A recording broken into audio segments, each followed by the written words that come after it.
આજકાલ કોઈ પણ ઉંમરની વ્યક્તિને વાળ ખરવાનો પ્રશ્ન કે વાળ સફેદ થવાનો પ્રશ્ન સતાવે છે.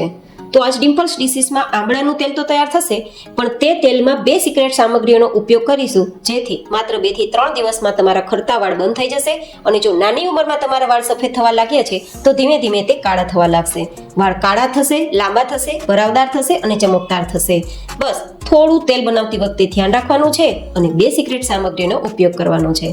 તો ચલો એકદમ ફાયદાકારક આમળાનું તેલ બનાવવાનો વિડીયો શરૂ કરીએ. તો જેમના માટે 10 થી 12 નંગ જેટલા આમળા લીધા છે, તેના સાદા પાણીથી ધોઈ અને સૂકવી લીધા છે. મતલબ આમળામાં કોઈ પણ પ્રકારનું પાણી ના રહે તે ખાસ જોવાનું. અને પછી આ રીતે તેને રફલી ચોપ કરી લેવાના. તમે અહીંયા ખમણી પણ શકો છો. ગાઈઝ, આમળા ખાવાથી તો ખૂબ જ ફાયદા થાય છે, પણ તેનું તેલ બનાવીને જો ઉપયોગમાં લેવામાં આવે ને તો પણ તેના ફાયદા થાય છે. આમળા છે તે કુદરતી રીતે વાળને કાળા કરે છે, ભરાવદાર બનાવે છે, ચમકદાર બનાવે છે અને ખરતા વાળને અટકાવે છે. તમને લાગશે કે આમળાનું તેલ માર્કેટમાં મળે છે તેનો ઉપયોગ ના કરી શકીએ, તો આ ઘરે મહેનત ના કરવી પડે. બહાર તમને આમળાનું તેલ જરૂરથી મળી જશે, પણ તે એટલું હેલ્ધી નથી હોતું. તેમાં ભેળસેળ હોય છે અને તેના એસેન્સથી તેલ જનરલી બનાવતા હોય છે. તો તે તેલથી એટલા ફાયદા નહીં થાય જેટલા ફાયદા આપણે આ રીતે તૈયાર કરીને મેળવી શકશું. તો હવે આપણે આમળા છે તેના આ રીતે ટુકડા કરી લીધા છે, તેને આપણે મિક્સરના જારમાં લઈ લઈશું. અને હવે આપણે ઉપયોગમાં લેશું પહેલી આપણી સિક્રેટ સામગ્રી, અને તે છે મીઠા લીમડાના પાંદ, જે લગભગ 1 કપ જેટલા આપણે લેશું. અને આ રીતે દાંડીથી જોઈએ તો 8 થી 10 દાંડી જેટલા મીઠા લીમડાના પત્તા હશે.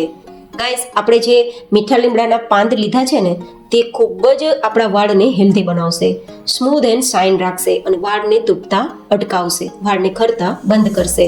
તો આપણે અહીંયા પહેલી સિક્રેટ સામગ્રી મીઠા લીમડાના પાંદ લીધા છે. હવે આ બંનેને આપણે પાણીના ઉપયોગ વગર પેસ્ટ બનાવવાની છે. આ બંને વસ્તુ ફ્રેશ છે તો આરામથી પીસાઈ જશે.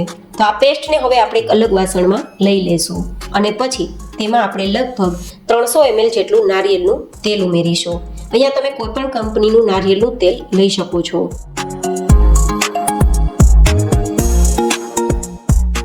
હવે આપણે તેને ગેસ ફ્લેમ પર રાખીશું અને એકદમ ધીમા ગેસની ફ્લેમ પર સતત ચલાવીને જ્યાં સુધી આપણી આ પેસ્ટ અને આપણું આ તેલ બંને છૂટું ના પડી જાય અને આપણી આ લીલી દેખાતી પેસ્ટ થોડી બ્રાઉન કલર પર ના આવી જાય ત્યાં સુધી આપણે તેને ગરમ કરવાનું છે. એકદમ ધીમા ગેસની ફ્લેમ પર કરવાનું છે. માત્ર 10 થી 12 મિનિટમાં તેલ તૈયાર થઈ જશે, તો તમને વધારે સમય પણ નહીં જોઈએ. ગાઈઝ, જનરલી વાળ ખરવાનો પ્રશ્ન આજકાલની જીવનશૈલી પણ છે, ખાણીપીણી પણ છે, અને જે લોકો કેમિકલ વાળી મહેંદીનો ઉપયોગ કરે છે ને તે લોકોને તો વાળ ખરવાનો પ્રશ્ન બહુ જ વધી ગયો છે, કારણ કે કેમિકલ છે તે વાળને ડેમેજ કરે છે અને ઘણા ખરા અંશે તો તે તમારા મગજને પણ નુકસાન કરે છે, તમારી આંખોને પણ નુકસાન કરે છે. તો તેવા કેમિકલ વાળી મહેંદી કે ડાયથી તમારે બચવું જોઈએ અને આવી કુદરતી વસ્તુઓ અપનાવી અને વાળને તમારે ભરાવદાર, મજબૂત અને કાળા કરવા જોઈએ.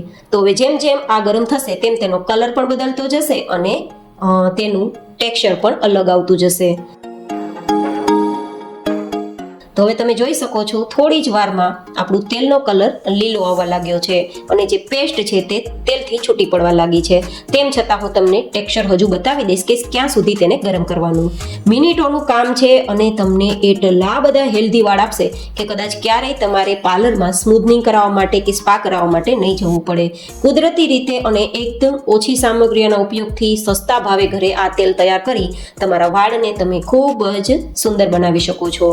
અત્યારે તમે જુઓ, આનું ટેક્સચર એકદમ બ્રાઉન ઉપર આવી ગયું છે અને પહેલા કરતા તેલ અલગ થઈ ગયું છે. તો આ બંને વચ્ચેનો ડિફરન્સ પણ તમને બતાવી દઉં. તો આ બંને વચ્ચેનો ડિફરન્સ જુઓ, પહેલા કલર એકદમ લીલો હતો અને હવે થોડી વાર બાદ થોડો બ્રાઉન થયો છે, પણ હજુ તેલ તૈયાર નથી થયું. હજુ પણ આપણે તેલને ગરમ જ કરવાનું છે. તો હવે જેમ જેમ એ ગરમ થતું જશે ને તેમ ફીણ થતા જશે. આપણે જે પેસ્ટ બનાવી છે ને તેમાં પાણીનો ભાગ હશે ને તે બળશે, જેથી આ ફીણ થશે. અને આ બધા જ ફીણ જેમ જેમ બેસતા જશે ને તેમ તેમ આપણું તેલ અને પેસ્ટ બંને છૂટા પડતા જશે. એટલે કે આ પેસ્ટથી આપણું તેલ છૂટું પડી જવું જોઈએ અને આપણી જે આ પેસ્ટ છે તે પહેલા કરતા બ્રાઉન પણ થઈ જશે અને તેનો દાણો થોડો ક્રિસ્પી થઈ જશે. હવે તમે જુઓ, તેલથી આ પેસ્ટ છૂટી પડી ગઈ છે અને દાણો પણ પહેલા કરતા વધારે બ્રાઉન થઈ ગયો છે. અત્યારે જુઓ તમે, તેલ અલગ થઈ ગયું છે અને પેસ્ટ અલગ થઈ ગઈ છે. તેમ છતાં આ રીતે એકવાર દાણાને ચેક કરી લેવાનો. દાણો છે ને તે તેલમાં ગરમ થવાના કારણે ક્રિસ્પી થઈ ગયો હશે. મતલબ હવે આપણું તેલ પરફેક્ટ તૈયાર થયું છે. તો પહેલા જુઓ કેવું હતો અને અત્યારે જુઓ કેવું ટેક્સચર છે. તો આવું ટેક્સચર આવે ત્યારે સમજવાનું તેલ તૈયાર થઈ ગયું છે. તો હવે આપણે બીજી સિક્રેટ સામગ્રીનો ઉપયોગ કરશું, જે આપણા વાળને ભરાવદાર બનાવશે, કાળા બનાવશે અને 2 જ દિવસમાં તમારા વાળ છે તેને ખરતા બંધ કરશે. અને વાળને ખૂબ જ ચમકદાર બનાવશે, અને તે છે તલનું તેલ. લગભગ 200 ml જેટલું છે. તો કુલ ટોટલ આપણે 500 ml જેટલું તેલનો ઉપયોગ કર્યો છે. 300 ml નારિયેળનું તેલ છે અને 200 ml જેટલું તલનું તેલ છે.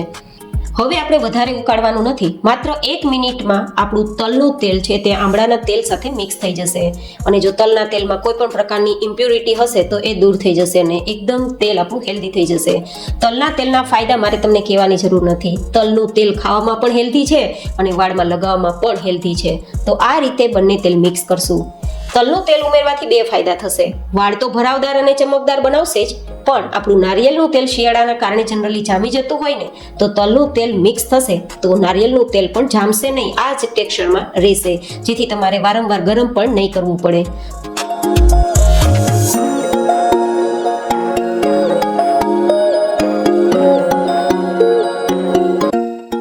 તો આ રીતે 1 મિનિટ આપણે બંને તેલને ગરમ કર્યા છે. તો બંને સિક્રેટ સામગ્રીઓનો ઉપયોગ કરી તૈયાર થયેલ આંબળાનું તેલ નીચે ઉતારી લેશું અને તેને પરફેક્ટ ઠંડુ કરી લેશું. જ્યાં સુધી રૂમ ટેમ્પરેચર પર આપણું તેલ ના આવી જાય ત્યાં સુધી આપણે કોઈ પ્રોસેસ કરવાની નથી.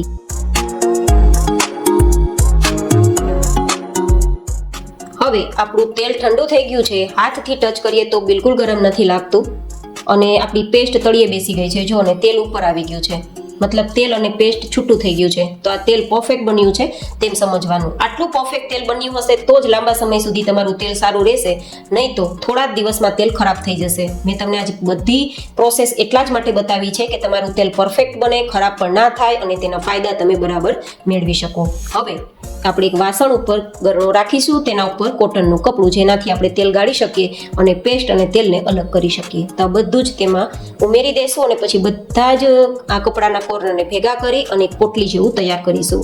જે રીતે પોટલી આ રીતે બનાવતા જશું અને પ્રેસ કરતા જશું તેમ તેલ આપણું ગળાતું જશે. ગાઈઝ, એકવાર આ તેલ ટ્રાય કરજો. મારો ખુદનો એક્સપિરિયન્સ શેર કરું છું કે તૂટતા વાળને ફટાફટ બંધ કરશે. માત્ર 1 થી 2 વાર તમે આ તેલ માથામાં લગાવશો ને ત્યાં તમને ખરતા વાળ અટકી જશે, વાળ સફેદ થતા પણ બંધ થઈ જશે અને ભરાવદાર, લાંબા અને ચમકીલા વાળ તૈયાર થશે. એ મારી તમને ગેરંટી છે. અને બીજું એ કે આ તેલ છે તેને તમારે વીકમાં 2 વાર તો લગાવવાનું જ છે, અને લગાવ્યા બાદ 8 થી 10 કલાક જો માથામાં તેલ રાખી શકો તો વધારે સારું, નહીં તો 2 થી 3 કલાક તો વાળમાં તેલ લગાવીને જ રાખવું તો વધારે ફાયદા થશે. તો આ તૈયાર થયેલ તેલને તમે કોઈ પણ પ્રકારની બોટલમાં ભરી અને યુઝ કરી શકો છો. તો તૈયાર છે આંબળાનું એકદમ હેલ્ધી તેલ.